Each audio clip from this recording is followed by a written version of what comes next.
दोस्तों जरा सोच कर देखिए, आप अपने कमरे की चार दीवारों में घिरे हैं, पबजी खेलने में पूरी तरह लीन, और ठीक उसी पल बाहर की दुनिया में एक भयावह ज़ॉम्बी वायरस तेजी से फैलना शुरू कर देता है। दहशत और डर के साए में आप अपने ही कमरे में कैदी बनकर रह जाते हैं। आज की कहानी हीरो ईथन के साथ भी कुछ ऐसी ही दुर्भाग्यपूर्ण घटना घटती है। ज़ॉम्बी सर्वनाश के दौरान वह अपने अपार्टमेंट में फंस जाता है। उसका बाहरी दुनिया से कोई संपर्क नहीं है, उसके पास पर्याप्त भोजन और पानी नहीं है, और इमारत के बाहर भूखे ज़ॉम्बी खून खराबा मचा रहे हैं। अब क्या हमारा ईथन इस घातक ज़ॉम्बी हमले से खुद को बचा पाएगा? तो आइए जानते इस पूरी कहानी को। कहानी की शुरुआत होती है। हमें बिस्तर पर लेटा हुआ एक युवक दिखाई देता है जिसका नाम हीरो है। यह हमारी कहानी का हीरो है जिसे हम अब ईथन कहेंगे। जैसे ही घड़ी में सुबह के 10 बजे का अलार्म बजता है, ईथन की नींद खुल जाती है। वह खुद को ताजा करता है और फ्रिज में खाने की तलाश शुरू करता है। तभी उसकी नजर टेबल पर रखे एक लिफाफे पर पड़ती है। इसमें उसकी माँ द्वारा छोड़ी गई कुछ नकदी और एक छोटा सा नोट होता है। नोट में लिखा है कि माता पिता किसी काम से बाहर गए हैं और घर का सारा राशन खत्म हो गया है। उसे बाजार जाकर खाने पीने का सामान और सब्जियां लाने को कहा गया है, लेकिन पीयूबीजी की लत ने उसे इतना आलसी बना दिया है कि वह बाहर जाने की जहमत नहीं उठाता। इसके बजाय वह अपना कंप्यूटर चालू करता है, लाइव आता है और गेम खेलना शुरू कर देता है।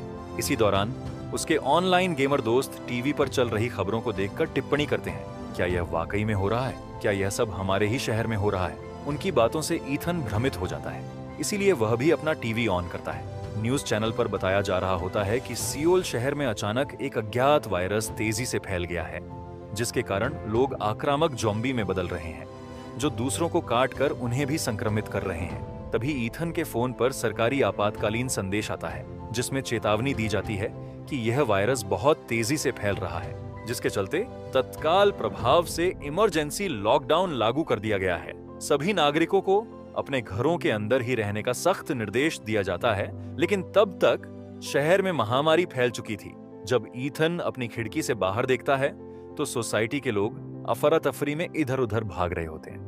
कुछ ज़ॉम्बी उनका पीछा कर रहे होते हैं और उन्हें काट रहे होते हैं। इस भयानक मंजर के बीच एक माँ अपनी बेटी की ओर दौड़ती है, लेकिन जैसे ही माँ अपनी बेटी को गले लगाती है, बेटी अपनी ही माँ का गला काटने लगती है। तभी ईथन के अपार्टमेंट के दरवाजे पर जोर से दस्तक होती है। जैसे ही वह दरवाजा खोलकर झांकने की कोशिश करता है, उसका पड़ोसी अंदर घुस आता है। ईथन उसे तुरंत बाहर निकलने को कहता है। इस पर पड़ोसी बताता है कि उसका भाई अचानक अंदर आया और सबको काटने लगा, इसलिए वह अपनी जान बचाने के लिए यहाँ आया है। लेकिन ईथन को इससे कोई सरोकार नहीं था और वह उसे धक्का देकर बाहर निकालने की कोशिश करने लगता है। पड़ोसी गिड़गिड़ाता है कि उसे तेज शौच लगी है और बाथरूम जाना है। अनिच्छा से ईथन उसे बाथरूम जाने की अनुमति दे देता है। ठीक उसी समय टीवी पर ब्रेकिंग न्यूज दिखाई जाती है, जिसमें बताया जाता है कि जिन लोगों को ज़ॉम्बी काटते हैं वे कुछ मिनट तक तो सामान्य रहते हैं, लेकिन जल्द ही उनका व्यवहार हिंसक हो जाता है। वे चिल्लाते हैं, उनकी आंखों से खून आने लगता है और वे शीघ्र ही ज़ॉम्बी में बदल जाते हैं और दूसरों को संक्रमित करना चाहते हैं। इसीलिए सभी को सावधान रहने और किसी के भी पास न जाने की सलाह दी जाती है। यह खबर सुनते ही ईथन तेजी से एक चाकू निकाल लेता है। जैसे ही उसका पड़ोसी बाथरूम से बाहर आता है, ईथन चाकू की नोक उस पर रखता है और कहता है, फौरन बाहर निकलो। लेकिन तभी पड़ोसी के अंदर भी ज़ॉम्बी के लक्षण उभरने लगते हैं और वह ईथन को काटने के लिए उसकी ओर लपकता है। ईथन अपनी पूरी ताकत लगाकर उसे दरवाजे के बाहर धकेल देता है और दरवाजा तुरंत बंद कर देता है। कुछ देर बाद हम देखते हैं कि ईथन ने दरवाजे को मजबूत करने के लिए अपना फ्रिज उसके आगे लगा दिया है। इसके बाद वह अपने माता पिता को फोन लगाने की कोशिश करता है, लेकिन संपर्क नहीं हो पाता है। तभी उसके फोन पर उसकी माँ का मैसेज आता है। मैसेज में लिखा था, हम सब सुरक्षित हैं, क्या तुम भी सुरक्षित हो? हम अभी घर नहीं आ सकते, इसलिए तुम सुरक्षित रहना और किसी को भी अंदर मत आने देना। टीवी पर दिए गए सभी निर्देशों का पालन करना, बस किसी भी कीमत पर जिंदा रहना। अब टीवी पर दिखाया जाता है कि लॉकडाउन कई दिनों तक जारी रहेगा, इसीलिए सभी को कम से कम 60 दिनों के लिए खाने पीने का इंतजाम करना होगा। यह सुनकर ईथन अपने पास मौजूद सारा राशन एक टेबल पर रखता है। वह देखता है कि यह खाना अधिकतम 9 दिनों तक ही चलेगा। यह देख वह दुखी हो जाता है और पछताता है, काश मैंने अपनी माँ की बात मान ली होती और बाजार से राशन ले आया होता तो आज यह दिन नहीं देखना पड़ता। खाने की कमी के कारण वह उस रात भूखा ही सो जाता है। अगले दिन जब ईथन जागता है तो देखता है कि लोग सोशल मीडिया पर अपनी फोटो डालकर मदद के लिए पोस्ट कर रहे हैं। इसीलिए ईथन भी एक कागज पर अपना पता लिखकर उसकी फोटो खींचता है और हैशटैग स्टे अलाइव के साथ इंस्टाग्राम पर पोस्ट कर देता है। कुछ समय बाद वह अपने फोन को टेप से बांधता है और आसपास के जिंदा इंसानों को ढूंढने के लिए अपना ड्रोन उड़ाना शुरू कर देता है। लेकिन उसे बाहर कोई जीवित व्यक्ति नजर नहीं आता। हर जगह सिर्फ ज़ॉम्बी ही दिखाई देते हैं। इतने में ही उसके ड्रोन की बैटरी कम होने लगती है। इसीलिए वह वापस आकर गेम खेलने लगता है, लेकिन तभी इंटरनेट कनेक्शन भी चला जाता है। वह निराश होकर सोने चला जाता है। रात को जब ईथन सो रहा होता है तभी उसे कुछ आवाजें सुनाई देती हैं। वह उठकर देखता है कि बाहर एक महिला पुलिस अधिकारी के पीछे ज़ॉम्बी पड़े हुए हैं। वह उनसे बचने के लिए भाग रही थी और ज़ॉम्बी पर गोली भी चला रही थी, लेकिन जल्द ही उसकी गोलियां खत्म हो जाती हैं। वह जैसे ही बंदूक रीलोड करने लगती है तभी सारे ज़ॉम्बी आकर उस पर हमला कर देते हैं। उसकी बंदूक भी वहीं छूट जाती है। सारे भूखे ज़ॉम्बी उस पुलिस अधिकारी पर टूट पड़ते हैं। यह देख ईथन घबरा जाता है और जोर से चिल्लाकर कहता है कि उसे छोड़ दो। यह आवाज सुनकर सभी ज़ॉम्बी कातिल नजरों से उसकी तरफ देखने लगते हैं, लेकिन फिर ईथन को नजरअंदाज करके चुपचाप अपना शिकार खाने लगते हैं। लेकिन तभी ईथन के चिल्लाने की आवाज सुनकर दरवाजे से एक ज़ॉम्बी उसे खाने के लिए अंदर आने की कोशिश कर रहा होता है। रास्ते में फ्रिज लगा होने के कारण वह पूरी तरह अंदर नहीं आ पाता। ईथन भी फ्रिज पर जोर लगाकर उसे रोकने की कोशिश करता है, लेकिन ज़ॉम्बी के अंदर अविश्वसनीय ताकत होती है जिसके कारण ईथन उसे रोक नहीं पाता और ज़ॉम्बी अंदर आ जाता है। यह देखकर ईथन अपने दिमाग का इस्तेमाल करता है और तेजी से भागकर बालकनी से लटक जाता है। जब ज़ॉम्बी उसे खाने के लिए बालकनी की ओर आता है तो वह सीधा नीचे गिर जाता है। ईथन देखता है कि वह पुलिस अधिकारी भी अब ज़ॉम्बी बन चुकी है। इसके बाद ईथन देखता है कि दरवाजे के आगे लगाया हुआ फ्रिज नीचे गिरने से उसके अंदर रखा हुआ सारा खाना बर्बाद हो गया है। इसलिए वह उस रात भी भूखा ही सोता है। 7वां दिन दिखाया जाता है जहां ईथन अत्यधिक भूखा होता है। इसीलिए वह कुछ बचे खुचे स्नैक्स के साथ अपने पिता का प्रीमियम शराब का कलेक्शन निकालता है और 2 पैग लगाकर टीवी देखने लगता है। लेकिन इस चीज से भी उसकी भूख शांत नहीं होती। फिर भी वह किसी तरह अपने मन को दिलासा दे रहा होता है। तभी टीवी वाले नूडल्स का विज्ञापन चला देते हैं। यह देखकर ईथन का भी मन नूडल्स खाने का हो जाता है। वह अपने आखिरी बचे इमरजेंसी नूडल्स को निकालकर खाने लगता है, जिसे खाकर उसे परम संतोष मिलता है। तभी उसे पता चलता है कि उसका पानी भी खत्म हो चुका है और नल में भी अब पानी नहीं आ रहा।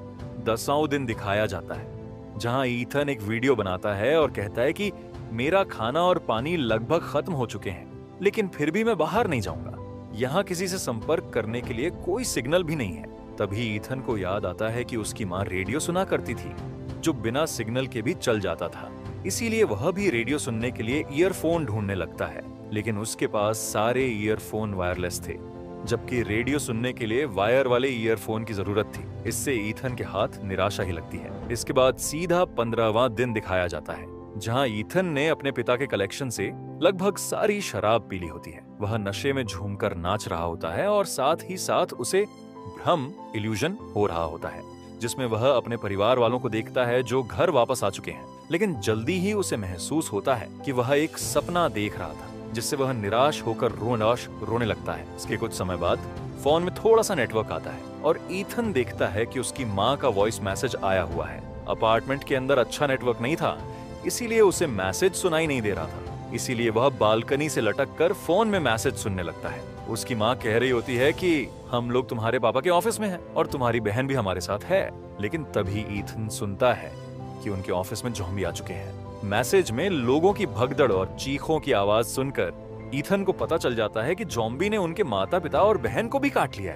है। इससे ईथन रोने लगता है और गुस्से में सारा सामान तोड़ने लगता है। वह बहुत ही गुस्से में बाहर आता है और दरवाजे के सामने पड़े एक ज़ॉम्बी को मार डालता है। सिर्फ एक ज़ॉम्बी को मारने के बाद ईथन के अंदर जोश आ जाता है और वह दूसरे ज़ॉम्बी को मारने के लिए जाने लगता है।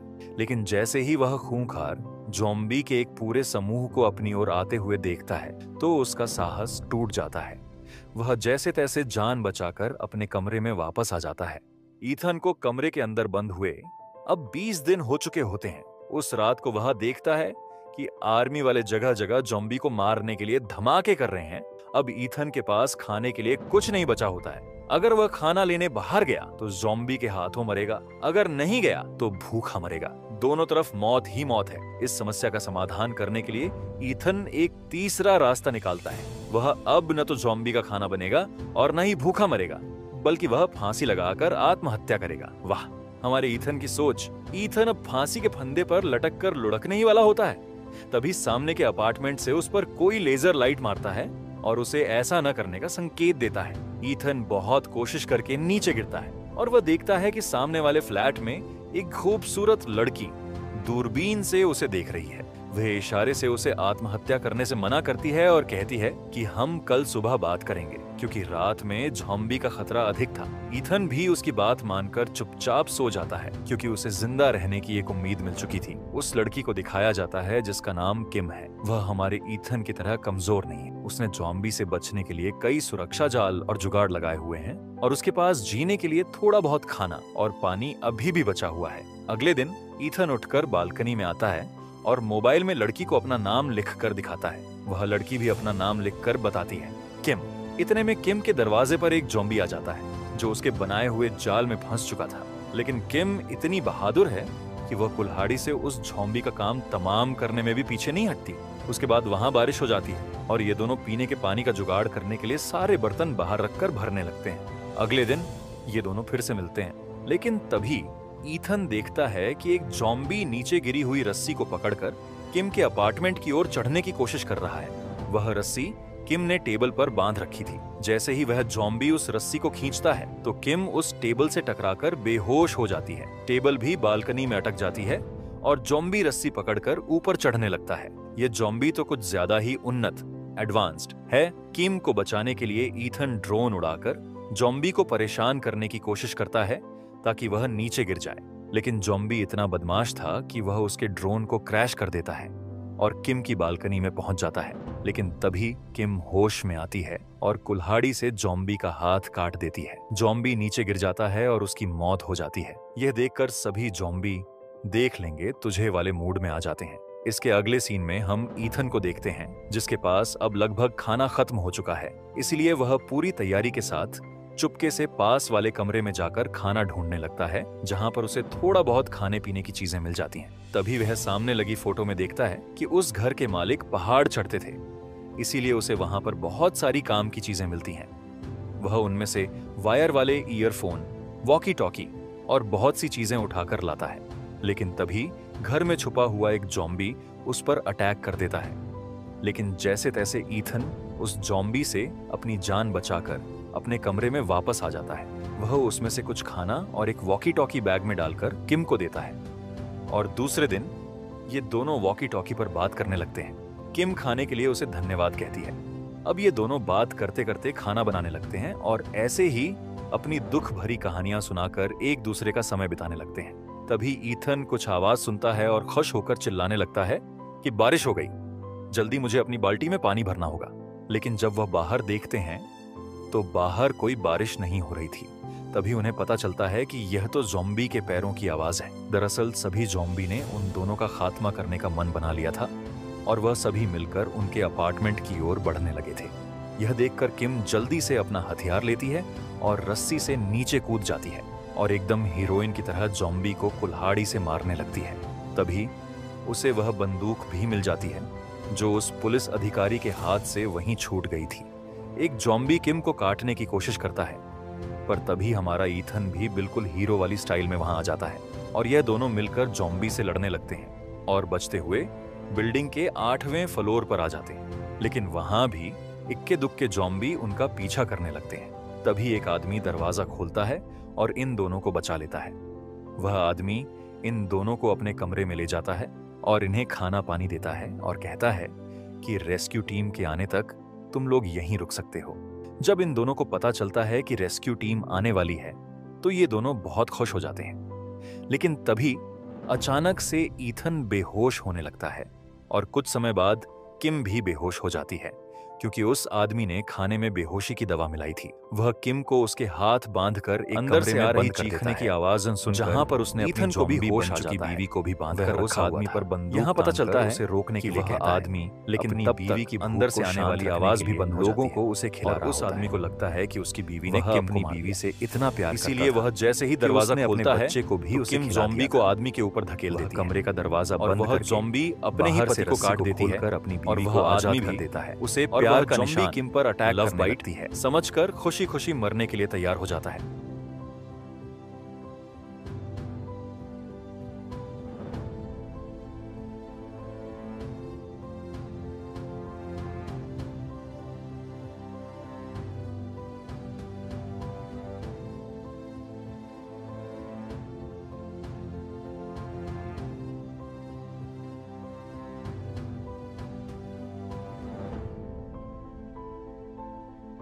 ये आदमी भी अब ज़ॉम्बी ना बने, इसीलिए किम इन दोनों को गोली मार देती है। गोली की आवाज सुनकर नीचे खड़े सभी ज़ॉम्बी ऊपर आने लगते हैं।